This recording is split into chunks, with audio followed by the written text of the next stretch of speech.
GS family here নতুন আরেকটি blog ভিডিওতে তোমাদেরকে অনেকটা ওয়েলকাম, সাথে অনেকটা ভালোবাসা জানিয়ে নতুন আরেকটি ব্লগ শুরু করছি। আজকে রান্না করেছি মসুরের ডাল সাথে আলু সেদ্ধ। পেঁপেটা তরকারি করার কথা ছিল, মানে রসা তরকারি করার কথা ছিল, কিন্তু কাটতে গিয়ে দেখেছি হালকা হলুদ কালার চলে এসেছে। তো এটাকে যদি তরকারি রান্না করা হয় খেতে ভালো লাগবে না, সেই জন্য ভাজা করে নিলাম। আর দেখি বাবা বলেছে বাবা দুপুরে কিছু একটা করে নেবে, বড়মশাইকে এই খাইয়ে দাইয়ে পাঠিয়ে দিলাম। আর আমারও এক জায়গায় যাওয়ার রয়েছে, সেটা ব্লগে তোমরা দেখতে থাকো, তাহলে বুঝতে পারবে। তো তারপরে দেখো, তোমরা হয়তো কালকে যে এই ব্লগটা পেয়েছো যে রান্নাঘরটা কিভাবে আমি সুন্দর করে আধ ঘন্টার মধ্যে পরিষ্কার করে ফেলি, সেই ব্লগে আমি যা যা কাজ দেখিয়েছিলাম সেগুলো তো একটুখানি ভালোভাবে দেখেছিলাম, যেহেতু সেটার উপরই কালকের ব্লগটা ছিল। আর আজকের ব্লগের মধ্যে কিছু হালকা হালকা ক্লিপ আমি সেই ভিডিওটার ক্লিপ আমি এটার মধ্যে দিয়েছি, কারণ কোথাও যাওয়ার থাকলে এক্সট্রাভাবে কিন্তু কোনো ভিডিও সেভাবে নেওয়া হয় না। সেই জন্যই ভাবলাম যে এক্সট্রা করে কী আর কাজ করব, এগুলো একটুখানি তোমাদের সাথে শেয়ার করে দিই, কারণ রেগুলার তোমরা আমার ব্লগ দেখতে অনেকেই পছন্দ করো। তো প্রথমে গ্যাসটাকে আমি দেখো এখানে মুছে নিলাম। তারপরে ওই গ্যাসের ভেজা কাপড়টা, মানে রান্নার ভেজা কাপড়টা একটুখানি ছিল, তো সেটা দিয়ে আমি কিন্তু এইভাবে পিঁড়ি টুল এইসব কিন্তু মানে প্রায় বলো বা রোজই বলো আমি একটুখানি পরিষ্কার করে নিই আর কি, একটুখানি, তাহলে বেশ ভালো থাকে।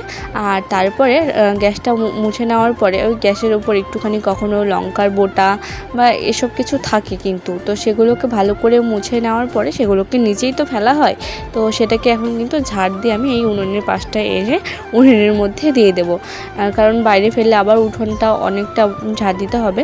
তো অনেক দিন ধরে কিন্তু ইঁদুরের অত্যাচারটা নেই, প্রায় 2-3 সপ্তাহ হয়ে যাচ্ছে, মাসখানেক হবে না, 2-3 সপ্তাহ হচ্ছে। তো আবার দেখছি হয়তো ইঁদুরের মনে হয়েছে যে অনেক দিন তো এদেরকে বিরক্ত করা হয়নি, চলো আজ একটুখানি বিরক্ত করা যাক।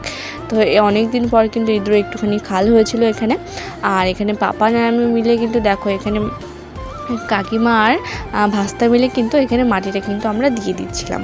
তো মাটিটা দিয়ে দেওয়ার পরে হালকা হাতে একটুখানি আমি সেই জায়গাটা হালকা হাতে একটুখানি লিপে নিয়েছি, কারণ যদি সোজা মানে আর কি মাটির উপরে আমি নোঠাটা দিয়ে যদি লিপতে যাই তাহলে কিন্তু মাটিটা অনেকটাই উঠে আসবে আর অসুবিধা হবে, সেই জন্য একটুখানি ভিজিয়ে নিয়ে সেটাকে কিন্তু সমান করে হালকাভাবে ডলে নিয়েছি আর কি। তো চলো গ্যাসে এদিকটা লিপে নিয়ে রান্নাঘরের ওই সাইডটা উনুনটা আর গোটা রান্নাঘরটা লিপে নিই। আজকে তারিখ হচ্ছে 7ই মে, আর আজকে কিন্তু বার হচ্ছে মঙ্গলবার। তোমরা এই ভিডিওটা কালকে পেয়েছো, কিন্তু এই ভিডিওর মধ্যে কিছু ক্লিপ আমি সেটার মধ্যে জুড়ে দিয়েছি, যাতে ব্লগটা মানে ভিডিওটা ব্লগের মধ্যে তোমাদের কাছে একটুখানি লাগে আর কি, সেই জন্য। তো পাপান এখানে কিন্তু আমসত্ত্ব খাওয়ার জন্য আমাকে বারবার বলছিল যে চলো আমাকে একটু আমসত্ত্ব দাও।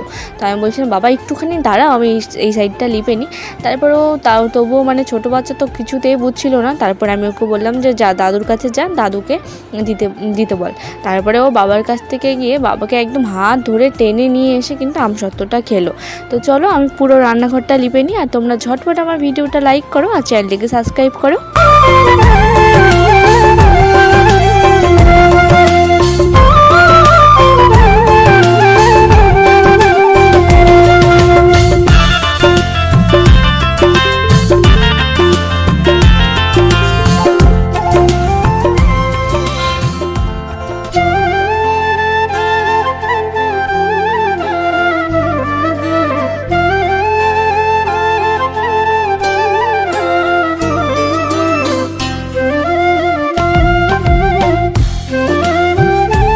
মাঝে মাঝে যেমন মনে হয় যে একটুখানি একদিনের জন্য হলেও যদি সংসারের কাজটা থেকে একটা দিন শুধুমাত্র ছুটি পেতাম, ঠিক সেই রকমই মনে হয় যে একটা দিন যদি এই কাজে লাগানো যায়। তো আজকে ভেবেই রেখেছি যে আজকে পুরো রান্নাঘরটাকে একদম পরিষ্কার করব। আজকে ঝাড়তে পারলাম না, মঙ্গলবার বলে আজকে আমি ঝাড়তে পারলাম না রান্নাঘরটা, নাহলে কিন্তু একবারে যদি ঝেড়ে নিতাম ঝুলগুলো মাকড়সার, তাহলে কিন্তু বেশ ভালো হতো। তো এদিকে দেখো সব কোটো নামিয়েছি, তার সাথে হলো লবণ তেলের যত কোটো আছে, তো সেইগুলোকে কিন্তু আমি সবগুলোকে নামিয়ে নিয়েছি আজকে।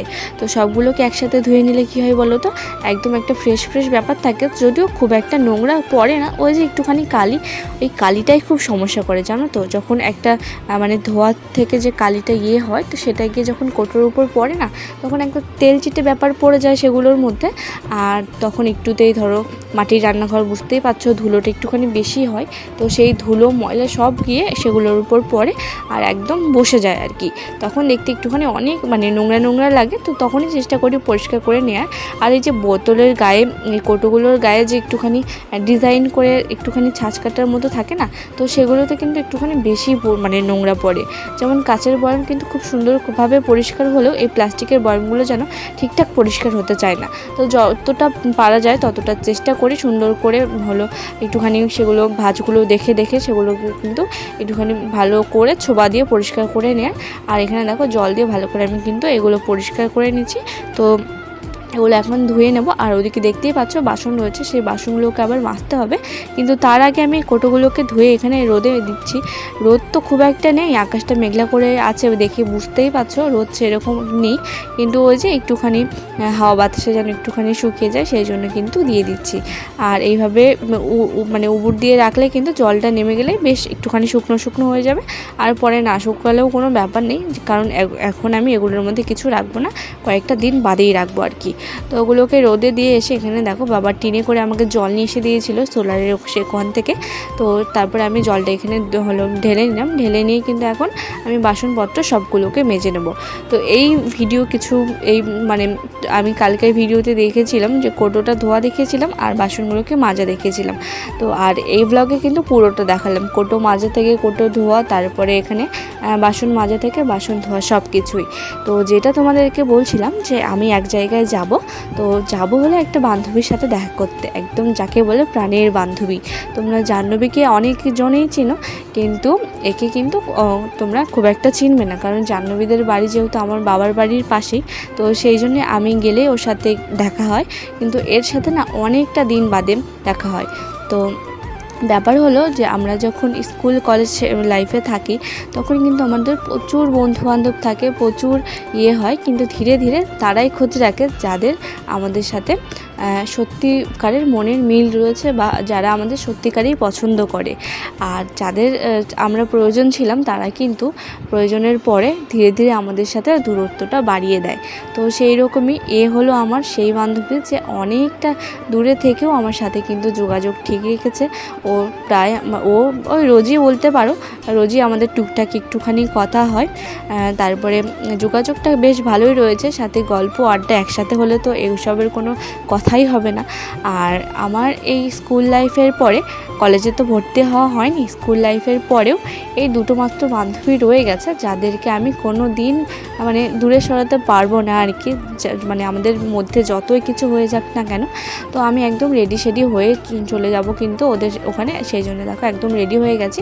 আর যাওয়ার আগে ওই যে বললাম আকাশটা একটুখানি মেঘলা হয়ে রয়েছে, সেই জন্য কিন্তু এই জামা কাপড়গুলোকে এখানে মেলে দিচ্ছি, কারণ বাবা থাকবে কিনা তুলতে পারবে কিনা, সেই জন্য কিন্তু এই সাইডটাতে আমি যদি মেলে দিই তাহলে শুকিয়েও যাবে, আর তার সাথে কিন্তু বৃষ্টিতে ভেজার ভয় নেই আর কি। তো যাই হোক কাজকর্ম সব করে নিয়ে একটুখানি হালকা খাওয়া দাওয়া করে নিয়ে আমি বেরিয়ে পড়লাম হলো যাওয়ার জন্য। তো আমি এখন বর্তমানে রয়েছি পাগলিগঞ্জ ব্রিজে, তো সেখানটায় একটুখানি আমি ভিউটা নিচ্ছিলাম। আর টোটো তো বুঝতেই পারছো, আর ব্রিজের মাঝখানে মাঝখানে একটুখানি তো থাকেই, তো সেই জন্য কিন্তু অনেকটাই ফোনটা কাঁপছিল এখানে। তারপরে এই ভিউটা যে এত সুন্দর আসবে আমি সত্যি কল্পনা করতে পারিনি। তো আমি বসেছিলাম অটোতে, অটোর একদম সামনের দিকে বসেছিলাম, তো সেই জন্য কিন্তু ভিউটা অনেকটা সুন্দর এসেছে। তো আমি এখন পাগলিগঞ্জ থেকে যাচ্ছি হলো পতিরামে।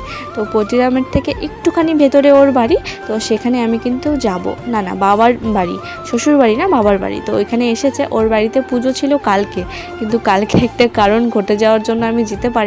সেই জন্য ভাবলাম যে বাবুকেও অনেক দিন ধরে দেখতে ইচ্ছে করছিল, যে চলো আজকে ওর বাড়ি যাওয়াই যাক। তো সেই রকম আর কি কালকে যেতে পারিনি, সেই জন্য আজকে চলে গেলাম একদম ওর বাড়িতে।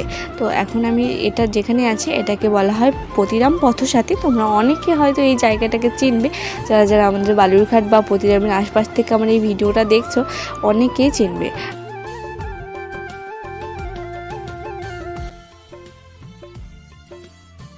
দাও ওটা আমাকে দাও, দাও আমাকে দাও, আমাকে দাও, একটু দাও, এই ফেলো না, দাও ওটা আমাকে দাও, নাও এটা নাও, এটা নাও, এটা নাও, ওটা এটা দাও আমাকে, দাও এটা আমাকে দাও, বাড়ি নিয়ে যাবো, দাও ওটা দাও, আমি নিয়ে চলে যাবো।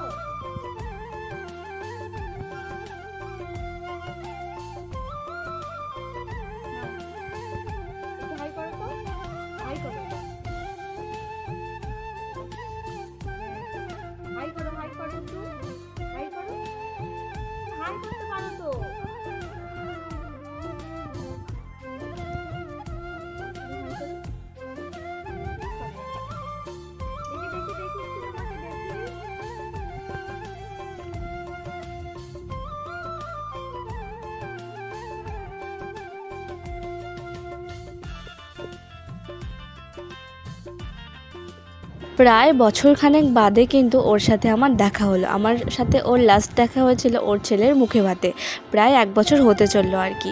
তো সারাটা দুপুর দুজন মিলে প্রচুর আড্ডা, প্রচুর গল্প দেওয়ার পরে এখন হলো বাড়ি যাবার পালা। তো কাকিমা, বাবু সাথে ও কিন্তু আমাকে একটুখানি রাস্তায় ছাড়তে এসেছিলো, আর এদিকে কিন্তু বাবু কাকিমার সাথে প্রচণ্ড দুষ্টুমি করছিল। তো চলো আজকের ব্লগটা এখানে এন্ড করছি, কারণ বাড়ি আসার পরে মন মাইন্ড কোনোটাই ভালো ছিল না, কিন্তু ওর সাথে কাটানো প্রত্যেকটা মানে এই মুহূর্তটা বেশ খুব সুন্দর ছিল। সারা দুপুর মিলে দুজনে এত গল্প করেছি, দুজনেরই প্রচণ্ড ঘুম পাচ্ছিল, কিন্তু কোথাও একটা গিয়ে মনে হচ্ছিল যে যতটুকু সময় আছে ততটুকুই গল্প করার সময় আর কি আমাদের। তো চলো টাটা আজকের মতো।